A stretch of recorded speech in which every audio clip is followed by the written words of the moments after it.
Welcome back, everybody. Sive Morten is here with the Forex Peace Army.com. Let's take a look again on the Forex market, in particular your currency.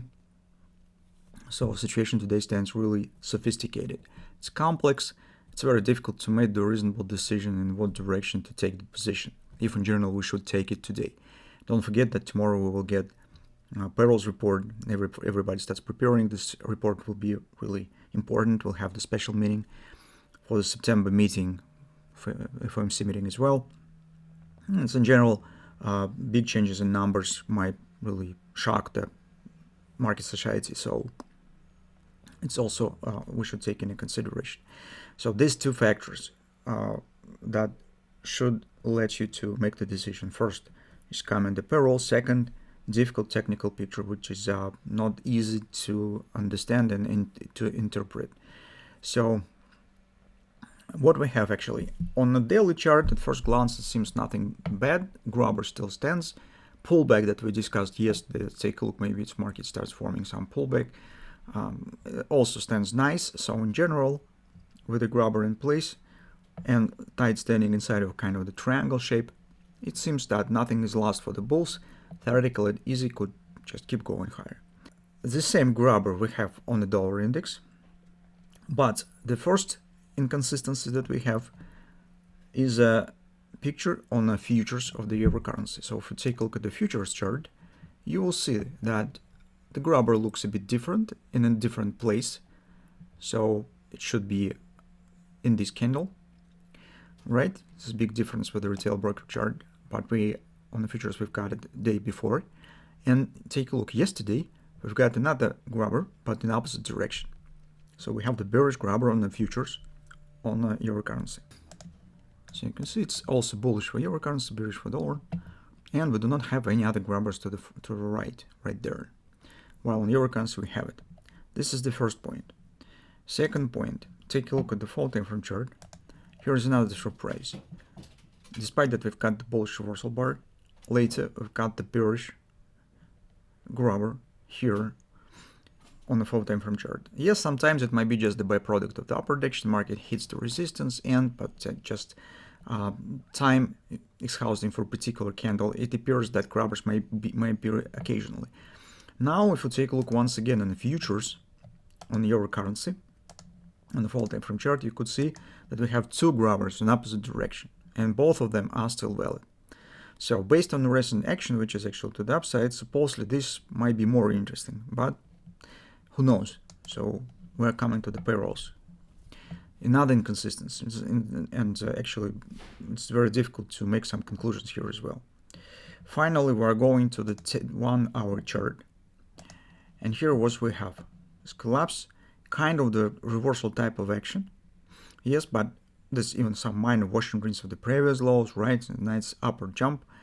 But in general, it was not straightforward. It's some kind of, it's a bit choppy. And here's we have the retracement. So what I would like to say with all this stuff, chances on upper continuation here are not bad, mostly because of the performance of the 10-year bonds. If you take a look at the 10-year bonds, that's the only more or less clear picture that we have that brings some actually confidence with the possible action. So if we take a look at the 10-year bonds, you could see market is forming downside butterfly. Yield has dropped significantly recently, and here we have two side-by-side bearish grabbers. That suggests that yields might drop even more.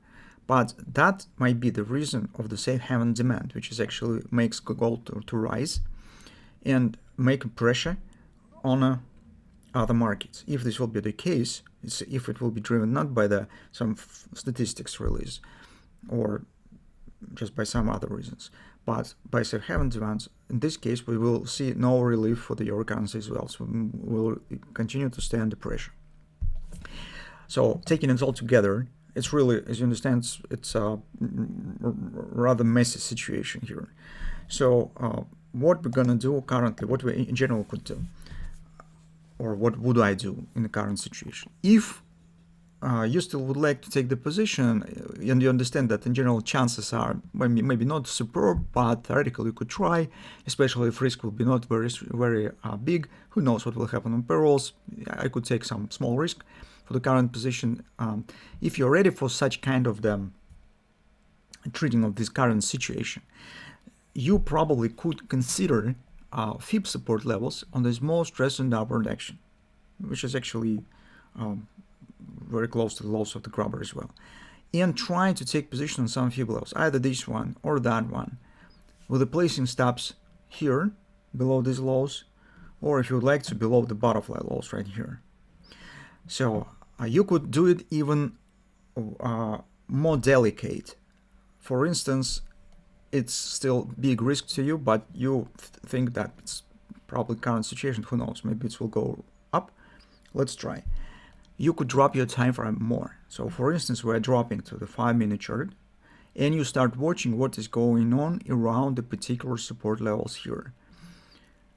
Currently, we do not see anything yet for now, but let's suppose that with this downward action, we have some kind of the ABCD target, and take a look. For example, I'm just showing you as an example how you could act. For instance, we will get here the butterfly on 5-minute chart. Butterfly is reversal pattern, right? So we should confirm the 30% support that we have here, or 50% support, whereas particular will be 127 extension, 1644. You could try to take the position precisely at the point of the butterfly, with placing stop slightly below the 1618 extension. Because if market turns up, the butterfly will work. Or for instance, you could start watching for, say, head and shoulders pattern based on this butterfly. Shoulder, head, later will be another shoulder. It's also possible. So the idea is to use very small patterns on a small time frames that let you to place very tight stops, somewhere around 10 pips, which is actually a small risk, but you will have to take the part in the trading and maybe catch the wild card if somehow market turns up very fast. Who knows? So that's the more or less proper strategy in the current circumstances, because we have uncertainty. We do not have clear patterns. They are mixed on the different time frames. We do not see the same picture on the dollar index, on the futures, on the euro currency, and on the retail brokers futures, which makes not reasonable to take too much risk in the current situation, especially when you do not have any clear patterns here. But this approach that I just explained lets you to take the part with a very small risk if you would like to. If these tricks are not for you, then better to wait for some more clarity what will happen. When all this mess and dust will settle around these confront grabbers and different other patterns that we have in opposite directions. So just wait and see what will happen. It's just one session to wait until payrolls. It's not really big expectation, long-term expectation. So that's probably all that we could say currently on euro currency. It's a bit really tricky and unclear, but sometimes it happens on the market as well. So let's see what will happen today, and see you tomorrow.